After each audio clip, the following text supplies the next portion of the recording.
Hello students, welcome to my YouTube channel. I am Palak Mishra, your teacher. And Aditya आपने मुझे comment किया था that ma'am I have doubt in this chapter. So ठीक है, मैंने भी सोचा इस चैप्टर से रिलेटेड डाउट्स हैं बच्चों को, तो मैंने सोचा समझा देती हूँ. So let's start with this amazing chapter rise of Nations in Europe. This is very good chapter, बहुत अच्छा चैप्टर है. हिस्ट्री में आपको पता ही, आपको दो चैप्टर्स पढ़ने हैं, rise of Nations in Europe and Nations in India. So I hope that ये टू चैप्टर्स आप लोग को बिल्कुल अच्छे से कंप्लीट है and you will do all the best in your examination. Start करें. सबसे पहले हम देख रहे हैं इस फिगर को. इस फिगर को बनाया गया है by the Frederick Sorio, right. He was a French artist who prepared a series of painting in 1848 which visualize his dream of world that is made up of social and democratic republic. ठीक है. अच्छा हाँ, ये बनाने से पहले this video contain 2 parts. तो part 1 है ये and part 2 will be coming soon. ठीक है. सो स्टार्ट करें. जो फ्रेडरिक सोरियो है उन्होंने ये जो ड्राइंग बनाई हुई है, वो फ्रेडरिक सोरियो इन्होंने एक सीरीज ऑफ पेंटिंग को 1848 में बनाया, जो कि अपने ड्रीम को democratic and social Republic country को दिखा रहा है ना. French revolution in 1789, the French revolution mark the clear start of nationalism. Many steps were taken by the first revolutionists to create a feeling of collective identity. They are जैसे कि French revolution ने ही rise of nationalism in Europe को as a way दिया है. जैसे आप लोग बोल सकते हो कि उन्होंने द ला पैट्रिया द फादरलैंड लो ली सिटो एंड द सिटीजन्स के लिए यूज़ किया है ना. एंड जो फॉर्मल फ्लैग था उसको रिप्लेस करके जो ट्राई कलर फ्लैग आया, ठीक है, उसको इंट्रोड्यूस किया. एक यूनिफॉर्म मेंटेनेंस विजुअल सिस्टम भी उन्होंने इंट्रोड्यूस किया. Internal duties and customs abolish करवा दिए. जो फ्यूडल सिस्टम था वो भी अबॉलिश हो गया.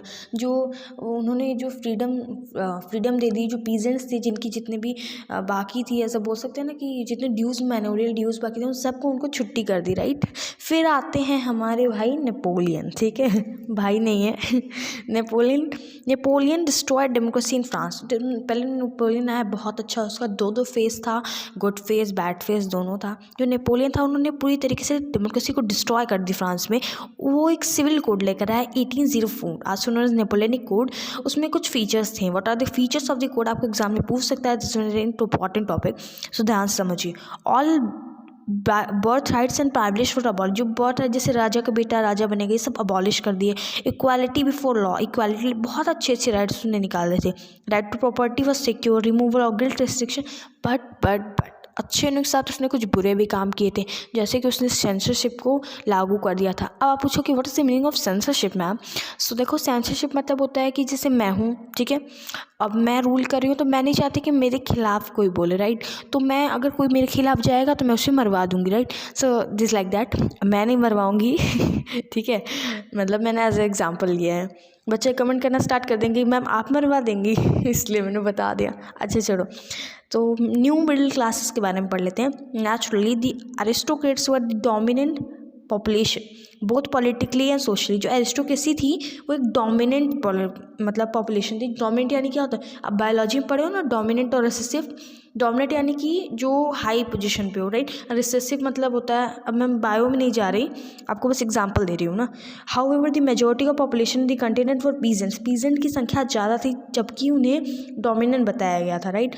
After industrialisation in England new social class emerge known as working class और मिडिल क्लास. ठीक है, इंडस्ट्रियलाइजेशन के बाद इंग्लैंड में एक नई क्लास निकली जिसे बोलते थे वर्किंग क्लास या फिर मिडिल क्लास भी बोल सकते हैं. ठीक है, और ये कंसिस्ट करते थे, मिडिल क्लास में कौन कौन आते थे ये भी पूछ सकता है, artisans, businessman, industrialist and so on. ठीक है, अब वर्ड आता है very very very important, liberalism. ठीक है, सो इसका मतलब क्या होता है, right to vote to get elected only given to property owing man. ठीक है, अब इसका मतलब होता है कि लिबरल्स यानी कि मतलब free.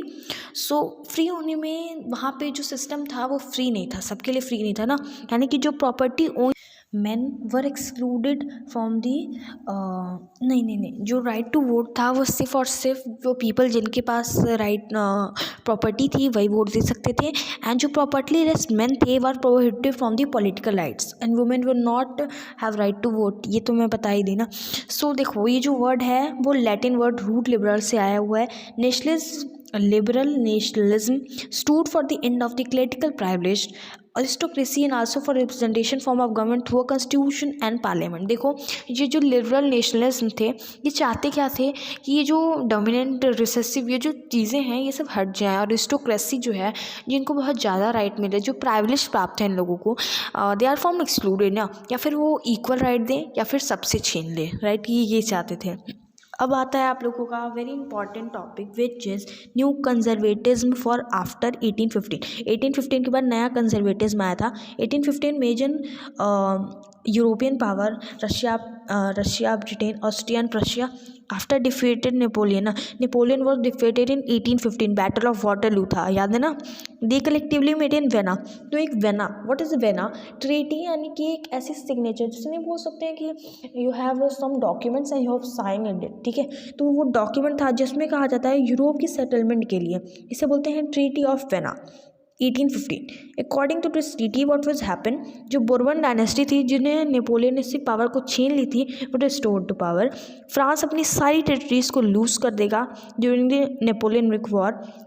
39 states from the German consideration form by Napoleon was left untouch. सिर्फ एक चीज़ से नहीं टच किया गया ट्रीटी ऑफ वेना के थ्रू, विच इज़ 39 स्टेट्स के 39 ही थे, ठीक है। Borders were made on the French boundary to prevent France from expansion. Border बना दी गई फ्रांस के आसपास ताकि वो जो एक्सपेंशन था उससे भी बचाया जा सके। सो अब नेक्स्ट वीडियो आएगी हम लोगों की, वो रहेगी रिवॉल्यूशनरीज की थ्रू।